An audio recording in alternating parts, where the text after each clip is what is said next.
अ, जैसा कि मैं ऑलवेज़ हेल्प करने की ही मदद करती हूँ। अभी जो नवंबर का टाइम है, दिसंबर का टाइम है, 4th ऑफ दिसंबर चल रहा है। तो स्कूल वाले क्या है ना, इसी टाइम पे जो होता है वो एप्लीकेशन फॉर्म इस मंथ के लास्ट में वो टेक आउट निकालते हैं, उनका एडवर्टाइज़ करते हैं। बाद में आपको आप जिस भी सिटीज़ में हो, आप स्कूल के इन्फॉर्मेशन को लगातार लेते रहिए। वीक में एक बार जाके ज़रूर पता लगाते रहिए, क्योंकि एक दिन के लिए ही फॉर्म निकलता है। बहुत सारे स्कूल में इन हैंड्स में लेकर के ही सबमिशन हो जाता है, और बहुत सारे स्कूल आपको मौका देते हैं कि आप फॉर्म लीजिए और घर ले जा करके फिल करके किसी और दिन जमा कीजिए। लेकिन बहुत सारे स्कूल जो है वो फॉर्म को उसी दिन लेते हैं, आपको एक हाथ देते हैं और एक हाथ ले लेते हैं। जैसे मेरे बच्चे जो पढ़ते हैं जिस मिशनरीज़ में, उन्होंने सेम डे फॉर्म दिया 7 से 9 बजे तक, और 9 से 11 बजे तक उनका सबमिशन डेट था। और पेपर्स हमेशा रेडी रखिए, डेट ऑफ बर्थ जो कि म्यूनसिपल कॉरपोरेशन का या गवर्नमेंट के किसी बड़े हॉस्पिटल का होना चाहिए। प्राइवेट हॉस्पिटल्स के कंसिडर्स नहीं होते, क्योंकि प्राइवेट हॉस्पिटल के जाली ज़्यादा बनाए जाते हैं। इम्यूनाइजेशन कार्ड होना चाहिए, बच्चे का date of birth immunisation card exactly match करना चाहिए।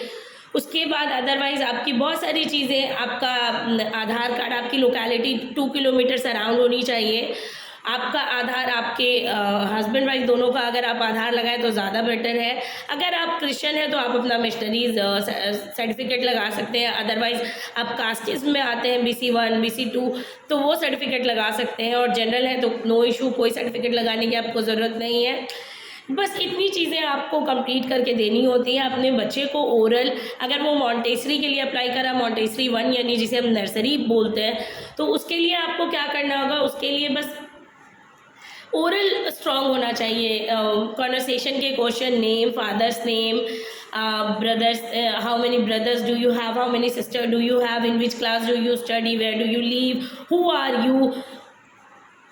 मेरी लास्ट वीडियोस है कुछ, मैंने उसमें बताया है कि जैसे व्हाट इज़ योर नेम बोला जाता है, my name is so and so, जो भी मेरा नाम है वो बताएंगे।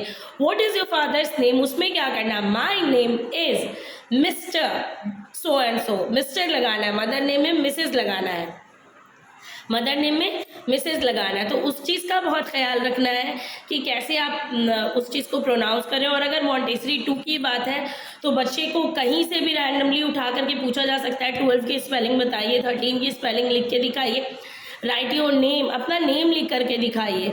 कोई मे बी इट्स पॉसिबल कि आपसे वो फ्रूट्स नेम, फ्लावर्स नेम, कुछ भी एक लिखवा दें।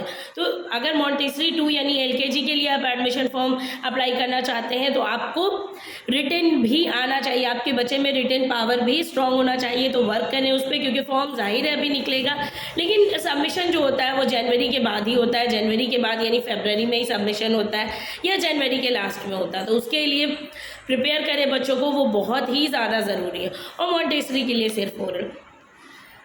एक बार अगर आपके बच्चे का एडमिशन किसी मिशनरीज में हो जाता है ना, आप उसके फ्यूचर, मतलब जाहिर सी बात है हर का फ्यूचर ऊपर वाले लिख करके ही भेजे हैं, लेकिन आप एक सुकून ले सकते हैं, यहाँ अब मुझे फ्यूचर में प्रॉब्लम नहीं होगा, इधर एडमिशन कराओ, उधर एडमिशन कराओ, यहाँ जाओ वहाँ जाओ, ये प्रॉब्लम्स नहीं आएंगे। So please try it one time, please try it once time, please.